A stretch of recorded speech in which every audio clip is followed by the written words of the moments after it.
Doctor যদিও বলে যে আমি সেবা দিই, কিন্তু ভিজিট তো নেয় নেয় না। হ্যাঁ, নেয় ভিজিট, ভিজিট নেয় না, তাহলে এটা সেবা হইলো করতে গা। আচ্ছা মানলাম সেবা হইলো, হ্যাঁ,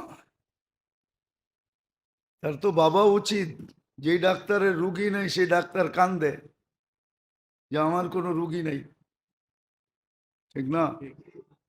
আবার ওনার যখন রুগী শেষে, রুগী শুরু হবে, দেখবেন রুগীর লোকে ভাব দেখাবে, চোখ বড় করবে, ধমকাবে, বোঝেন না, এই সেই, ঠিক না? হুম। তা আমাদের দেশে কিন্তু এই জন্যই তো আমাদের দেশের রুগী সব বাহিরে কেন যায়? থিওরি তো দুইটাই দুনিয়াতে, ডাক্তারি লাইনের তৃতীয় কোনো থিওরি নাই। একটা হলো ব্রিটিশ থিওরি, একটা হলো আমেরিকান থিওরি।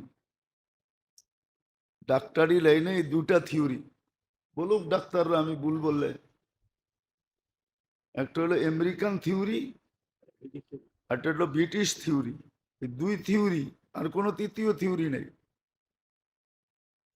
তৃতীয় কোনো, দুটাই থিওরি। তো এই দুই থিওরি সারা দুনিয়ায় চিকিৎসা হয়। মেডিসিনের মাদার গ্রুপ কোনো চেঞ্জ নাই। মাদার গ্রুপ বুঝেন? মেইন যেই গ্রুপটা যেটা দিয়ে ওষুধ তৈরি হয়, এটার ভিতরে সারা দুনিয়ায় কোনো চেঞ্জ নাই। হ্যাঁ, নামে চেঞ্জ আছে। গ্রুপ প্যারাসিটামল, আমাদের দেশে নাপা নাম, গ্রুপ প্যারাসিটামল। যেমন গ্যাস্ট্রিকের ওষুধ গ্রুপ, নাম ভিন্ন ভিন্ন। পেন্টাপ্লাজল, সারা দুনিয়ায় পেন্টাপ্লাজল, কিন্তু কোম্পানি নাম ভিন্ন দিছে। তো মাদার গ্রুপ সব সমান, কিন্তু তারপর আমাদের দেশ থেকে বিদেশে যায় কেন? বই তো সবই এক, দুনিয়া সারা দুনিয়া একরকম বই পড়ায়, কোনো পার্থক্য নাই বইয়ের ভিতরে। বলো যে পার্থক্য আছে। হ্যাঁ, 50-60 লাখ রোগী কেন ইন্ডিয়া যায়? বোঝা গেল ওইখানে বইতে যা লেখা আছে ডাক্তারের জন্য ব্যবহার, ওইটা ওরা করে, আমরা করি না। পার্থক্য এতটুকু, চিকিৎসা একই, টেস্ট সারা দুনিয়ায় একরকমই। বললাম না থিওরি দুইটা, এর বাইরে যাওয়ার কোনো সুযোগ নাই, চাইতেও পারবে না। গেলে ডাক্তারের লাইসেন্সও বাতিল হবে, যে এই থিওরি তুমি কোত্থেকে আনলা। কিন্তু রুগী সব কেন বাইরে চলে যায়? যে অঙ্ক দিয়ে আসে ইন্ডিয়া, সিঙ্গাপুর, থাইল্যান্ড, ওটা দেশে থাকলে দেশ আরো উন্নত হইতো। কিন্তু ওই যে বললাম না, রোগ আছে রোগ, কেননা শিক্ষার সাথে সোহবত নেই। হ্যাঁ, সোহবত ছিল, ছিল সোহবত, নাহলে ইন্টার্নি করায় কেন? ইন্টার্নিটাই সোহবত, ইন্টার্নিটা এটা সোহবত ছিল, সোহবত।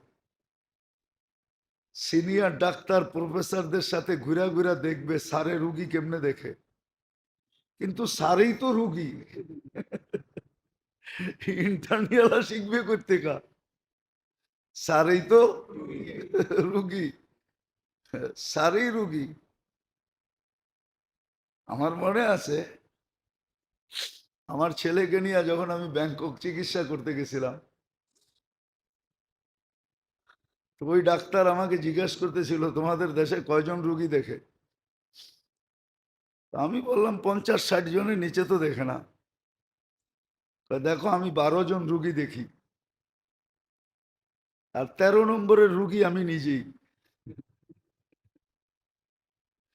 12টা রুগীর দেখার পরে সে ভিজিট নেয় 5,000 বাত ভিজিট নেয় 5,000 বাত বামরুংঘাটে। 12টা রুগী দেখলে 60,000 বাত পায়। আর কত লাগে? সে বলতেছিল 13 নম্বর রুগী তো আমি নিজে, আমি 13 নম্বর রুগী কোত্থেকে দেখবো? তো সে বড় আফসোস করতেছিল যে তোমাদের দেশে ডাক্তাররা এত রুগী দেখে কেন? যে দেখেন, আমি নাম বলবো না, আমি চিনি, আছে কিনা জানি না, নিউরোলজিস্টের প্রফেসর ছিল, বড় নাম করা এশিয়ার ভিতরে। উনি সারা রাত্রে রুগী দেখতেন, এমনকি ওডিতে রুগী রেখা উনি বাইরে যায় ব্যাডমিন্টন খেলতেন। হ্যাঁ, শেষমেশ ওনার ছাত্ররাই পাগল বলতো ওনাকে। নাম বলবো না, নাম বললে অনেকে চিনা ফেলবে, বেঁচে আছে কিনা জানি না। তো এরকম এগুলো জীবনের রোগ, জীবনের রোগ। শুধু ডাক্তার না, সর্ব সেক্টর। সহজে বোঝানোর জন্য বুঝাইলাম। আমাদের দেশে দেখবেন যেই দোকানে বেচা বিক্রি বেশি হয় না, ওরা কাস্টমাররে ধমকায়, এই মিয়া লাইনে থাকতে পারেন না, একটু আগে গেলে বিহেভ খারাপ করে। কিন্তু ও ভাবে না ওর মতো দোকান আরো আছে, ঠিক না? হ্যাঁ, আমরা মাঝে মাঝে দেখি তো সিএনজির লেগে লাইন ধরলে ওরা ধমকায়, মনে হয় যে ফ্রি দিতেছে আমারে। তো মাঝে মাঝে বলতে বাধ্য হই, বেটা ফ্রি তো দেশ না, ব্যবহারটা ভালো কর, তোর রোগ আছে মনে হয়। হ্যাঁ সত্য, এটা এটি রোগ, জীবনের রোগ এগুলা, চিকিৎসা জরুরি। আপনি মানুষ বড় দামি, সর্ব সেক্টরে দেখবেন এগুলা রোগ। এটা আমার ভিতরেও আছে, সবার ভিতরেই আছে, কিন্তু চিকিৎসা হওয়া চাই। কেননা শরীরের রোগ নিয়ে যত সচেতন আমরা, জীবনের রোগ নিয়ে এত সচেতন না। সচেতন না, সচেতন আমরা না। রিক্সাওয়ালাও দেখবেন মাঝে মাঝে আপনাকে ধমকাবে, অথচ রিক্সা চালায় খায়, ওর রুটি রুজি এটার ভিতরে। এই জন্য এটা রোগ। নবীকে আল্লাহ নিজেই বলছেন, লাউ কুনতা ফাদ্দান গলিদাল কলবি, আপনার ভিতরে আমি দুনিয়ার সমস্ত আকর্ষণ, সৃষ্টির ভিতরে এমন আকর্ষণ নাই যে আকর্ষণ আপনার ভিতরে না দিছি। আপনাকে আমি আকর্ষিত বানাইছি, যে আপনাকে দেখবে আকর্ষিত হবে। কিন্তু তারপরও শিক্ষা দিছে, লাউ কুনতা ফাদ্দান গলিদাল কলবি লানফাদ্দু মিন হাওলিক, আপনিও যদি একটু কঠিন হন, মানুষ আপনার কাছ থেকে দূরে সরে যাবে। এই জন্য মুসা আলাইহিস সালাম বড় জালালি ছিলেন, আর হবেন না কেন? আল্লাহ বড় বড় মোজেজা দিছিলেন, ওনার যুগের ভিতরে শ্রেষ্ঠ, ঠিক না? তারপরও বইলা দিছে, কুলা লাহু কাউলান লাইয়িনা, ফেরাউনের সাথে নরম কথা বইল, শক্ত বইল না। তরবিয়ত এগুলা, এগুলা কি তরবিয়ত? এই জন্য আল্লাহ রসুল রোগ এগুলা চিৎকার দিয়েছেন যাওয়ার সময়, ওমা মালাকাত আইমানুকুম, অধীনস্থের সাথে ভালো ব্যবহার করো। এই কথা সবসময় ভাইবো যে তোমার অধীনস্থ আল্লাহ বানাইছেন, না বানাইলে কি করতে? তোমার গাড়ির দরজা কে খুলতো? তোমার জুতা কে সিধা করতো? তোমার সেবা যত্ন কে করতো? কেউ তো করতো না। তোমাকে এমন অ্যাবিলিটি দিছি যে তুমি 10 জনকে কর্মচারী রাখতে পারো, বইলেই তুমি শক্ত ব্যবহার করো না। অধীনস্থর সাথে নরম ব্যবহার করো। এগুলো সব রোগ। আর এই রোগের উৎপত্তি স্থল আছে, কোত্থেকে উৎপত্তি হলো এটাই দেখাইতেছিলাম। এগুলো জীবনের রোগ। হ্যাঁ, রোগ হওয়ার কারণেই সংসার অশান্তি। বলে না, সংসার অনেক টিকাইতে চেষ্টা করছি, সংসারটা টিকে নাই। না, রুগী কেমনে টিকে? রুগী হইলে, এমন রোগ যদি হয় যেটার চিকিৎসা নাই, তো মৌত অনিবার্য। সংসার টিকবে কেমনে? দুইজনই রুগী, জীবনে রোগ আছে এই জন্য টিকে না, নাইলে টিকবে। হাদিসে আছে, এক ব্যক্তি আসছেন স্ত্রীর ব্যাপারে অভিযোগ করতে আমিরুল মুমিনিন ওমর রাদিয়াল্লাহু তাআলা আনহুর কাছে। তো আয়েশা শুনতেছে দুইজনের ঘরের ভিতরে টুংটাং চলতেছে। কি? বাইরের থেকে শুনতেছে। আর আমিরুল মুমিন বিলকুল চুপ, কোনো জবাব দেয় না। তো বেটা ফিরত যাইতেছিল যে যেইখানে আইসি চিকিৎসার জন্য ওইখানের অবস্থাই তো এরকম। সরিষারই বুথে ধরছে, আমি বুথ ছাড়া মুখি দিয়া। ওমর রাদিয়াল্লাহু তাআলা বলতেছে, ভাই কি জন্য আসছ, যাস কেন? সমস্যার সমাধান হয়ে গেছে। দেখাই তো হইলো না, সমাধান হইলো কি কইরা? যেটার অভিযোগ দিতে আসছিলাম ওটা তো আইসেই শুনলাম আপনাকে টুংটাং চলতেছে। ওমর রাদিয়াল্লাহু তাআলা বলল, বেওকুফ, তোর চাহিদাও মিটায়, কাপড় চোপড়ও ধোয়, বাচ্চা কাচ্চাও পালে, রান্না বান্নাও করে, ঘরগুলো গুছায়, তুই একটু একটা সহ্য করবি না? তুই একটু টুংটাং করলে সহ্য করবি না? না করবি না? তুই তো একটু সহ্য করবি,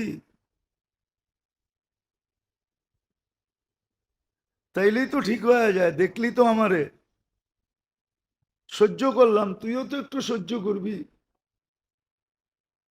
আসলে এটা হলো রুগী, একজন রোগ হইলো আর একজন রুগী না। এগুলা রোগ, রোগের থেকে সংসার ভাঙ্গে। সমাজের সব এলোমেলো হলো জীবনের রোগের কারণে, শরীরের রোগের কারণে না। শরীরের সব জীবনের রোগের কারণে। সমাজে যা এলোমেলো দেখেন না। হ্যাঁ, এই জন্যই নিয়ম কানুন বাহির বানাইতে হয়। আর নিয়ম দিয়ে মানুষকে ঠিক করা যায় না। নিয়ম দিয়ে মানুষকে ঠিক করা যায় না, কখনো না। হ্যাঁ, আল্লাহর নিয়ম দিয়ে ঠিক করা যায়। যেটা দিয়ে ঠিক করা যাইতো, যেটা দিয়ে ঠিক করা যাইতো ওটা করে না। যেটা দিয়ে কখনো ঠিক হবে না,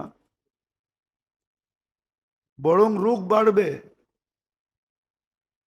যেরকম উর্দুতে প্রবাদ বাক্য আছে, মারজ বাড়তা গিয়া জু জু দাওয়া কি।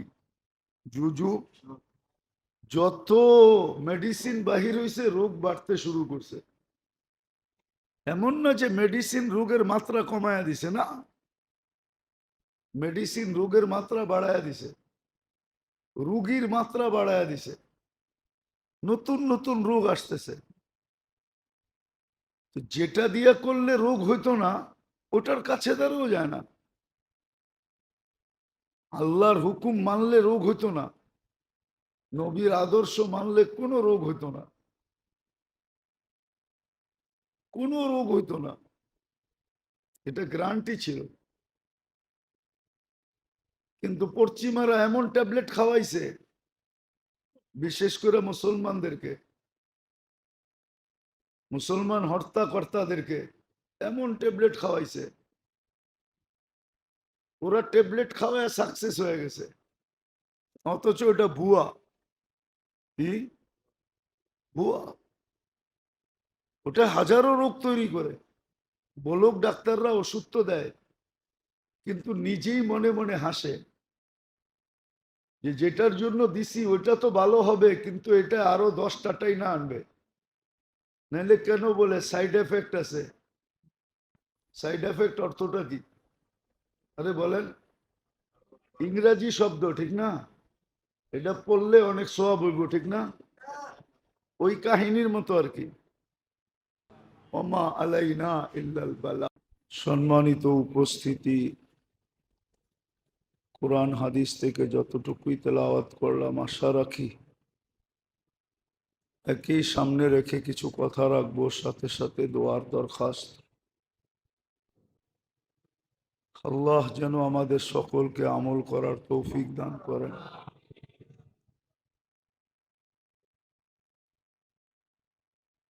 অতীত জুমা থেকে কথা চলতেছিল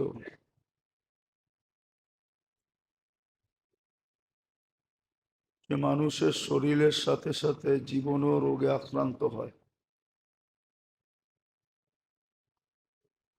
চিকিৎসা যদি দুনিয়াতে না হইল, তাহলে আখেরাতে নিঃসন্দেহ হবে, এতে কোনো সন্দেহ নাই। হ্যাঁ, চিকিৎসা রোগের থেকে বাঁচার সহজ পদ্ধতি আল্লাহ নাজেল করছেন, আর এটাও কোনো কারণবশত যখন শয়তানরে বিতাড়িত করেন,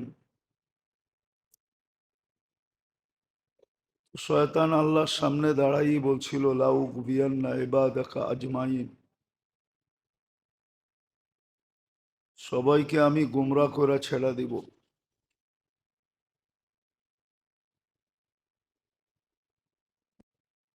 আর বর্তমান প্রেক্ষাপট দেখলে এটাই দেখা যায় যে সচেতন না হওয়ার কারণে অধিকাংশ মানুষই ওইদিকে দৌড়াইতেছে যেদিকে দৌড়ানো শয়তান চাইতেছে। খুব কম মানুষ পাওয়া যায়। আর আল্লাহ এটাও বলছেন, আল্লাহও এটাই বলছেন যে কম মানুষই পাওয়া যাবে। কালিলুম মিন ইবাদিয়া শাকুর, শুকুর গুজার বান্দার সংখ্যা খুব কম। যারা নিজেকে দুদক থেকে বাঁচানোর জন্য, আল্লাহর নারাজগির থেকে বাঁচানোর জন্য সচেতন থাকবে, এরকম লোকের সংখ্যা খুব কমই। তো যেটা বলতেছিলাম, বুঝাইতেছিলাম, শয়তানের অঙ্গীকার ছিল প্রত্যেককে গুমরা করে ছেড়ে দিব। ফেরেশতা বহুতবার কাঁদছেন। ফেরেশতাদের কান্নার ভিতরে এই দিনও একদিন, এটাও একদিন, যেদিন শয়তানকে বিতাড়িত করেন আর শয়তান বলছিল যে সমস্ত বন্দাকে গুমরা করে ছেড়ে দিব।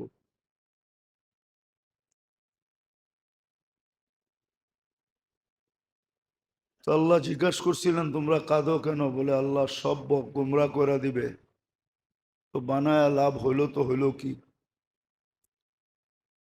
একজনও তো বাঁচবে না। তখন আল্লাহ ইস্তেগফার নাজেল করছিলেন। আর ইস্তেগফার নাজেল করার পর আল্লাহ অঙ্গীকারও করছেন, মাজালা ইয়াস্তাগফির আকফির, যখনই মাপ চাবে মাপ করে দিব। কিন্তু আসলে কম মানুষই তো ইস্তেগফারে অভ্যস্ত। বহুত কম মানুষ, যুবক বলেন, বৃদ্ধ বলেন, শিক্ষিত বলেন, অশিক্ষিত বলেন, ইস্তেগফারে খুব অভ্যস্ত কম। যদিও হাদিসে ছিল লাজিম আল ইস্তেগফার, মান লাজিম আল ইস্তেগফার, যে ইস্তেগফারকে নিজের সঙ্গী বানায় নিছে। অথবা কোরআন ও হুকুম ছিল ওয়াস্তাগফিরহু, ইস্তেগফারের হুকুম শুধু এক জায়গায় না, বহুত জায়গায়।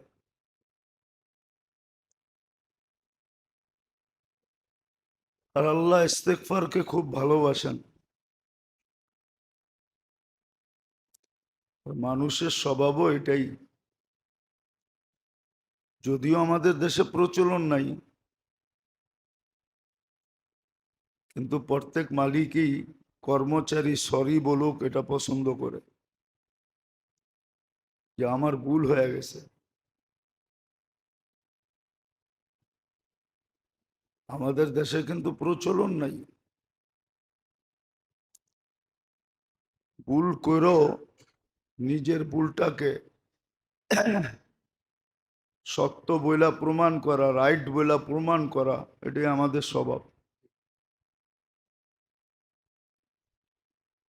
কিন্তু অল্প কথায় সমাধান হয় সরি বললে, এটা আমরা অভ্যস্ত না।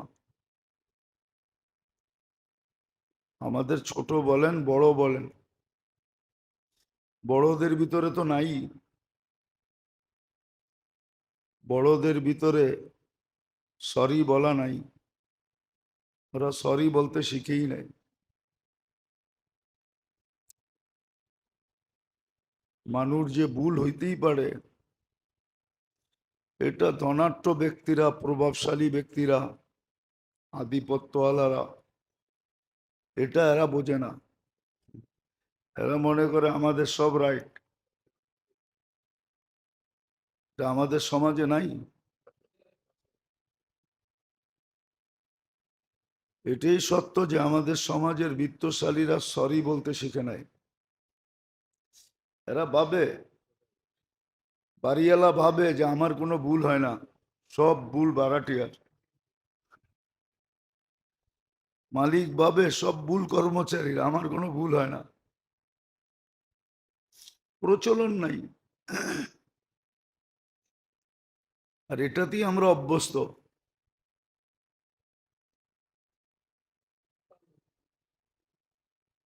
কিন্তু দুনিয়ার বহুত জায়গা আছে এখানে সবাই ভুল স্বীকার করে, আর এটার না হওয়ার কারণও আছে। বিত্ত মানুষকে অহংকারী বানায়। বিত্ত, বিত্ত বোঝেন তো? ধন সম্পদ, পদ, আধিপত্য, এটার ভিতরে কি বলে হিট আছে, হিট, গরম আছে। গরম মানুষকে অহংকারী বানায়। শিক্ষা দীক্ষা এগুলা মানুষকে অহংকারী বানায়, হিট আছে। আর এটা না হওয়ারও কারণ আছে, হিট হওয়ারই কারণ আছে। শিক্ষা শিখে কিন্তু সোহবত নেয় না, সোহবত নেয় না।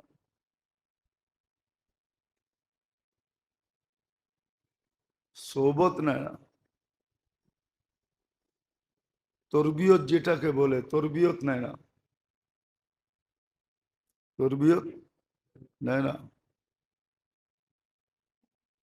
কিন্তু হ্যাঁ, খাতা কলমে আছে, খাতা কলমে আছে, দেশের নিয়মের ভিতরে আছে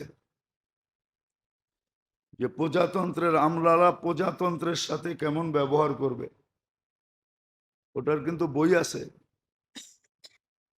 যারা সরকারি চাকরি করে, প্রজাতন্ত্রের চাকর, কর্মচারী, সবার জন্য রুলস আছে যে প্রজাতন্ত্রের সাথে সে কেমন ব্যবহার করবে, অর্থাৎ জনগণের সাথে সে ব্যবহার কেমন করবে, আচরণ কেমন হবে। কিন্তু এটা শুধু বইয়ে আছে, বইটা বইয়ে থেকে যায়, অভ্যাস হয় না, আদত হয় না, আদত হয় না। উদাহরণ দিলে বুঝে আসবে। সমস্ত সেক্টরে কর্মচারী রাখা হয়েছে জনগণকে সেবা দেওয়ার জন্য, ঠিক না? হ্যাঁ, আর সে বেতন পায় জনগণের থেকেই, ঠিক না? কিন্তু সে চোখ দেখায় কাকে? চোখ দেখায় জনগণকে। বাবার বিষয় কিন্তু। আবার চেতা যাবে বললে, তারপরে বইলা ফেলি, ঠিক না? রোগ তো এটা, রোগ, জিন্দিগির রোগ, এগুলা এগুলা জীবনের রোগ। যেখানে ভাড়া থাকি, আমি যেখানে ভাড়া থাকি, এই জায়গা আলারা বিল্ডিং বানাইছে 111-এ, 1 আজ পর্যন্ত বসবাস করতেছে, কিন্তু বুঝা পায় নাই। ডেভেলপার বুঝায় দেয় না, ডেভেলপার ও খালি দেখায় এই সমস্যা, এই সমস্যা, এই সমস্যা, এই সমস্যা, কিন্তু সার্ভিস চার্জও নিতেছে অস্ট্রেলিয়ান গাই দোয়া দোয়া খাইতেছে। রুগী রুগী ভালো আছে যে এমনও না।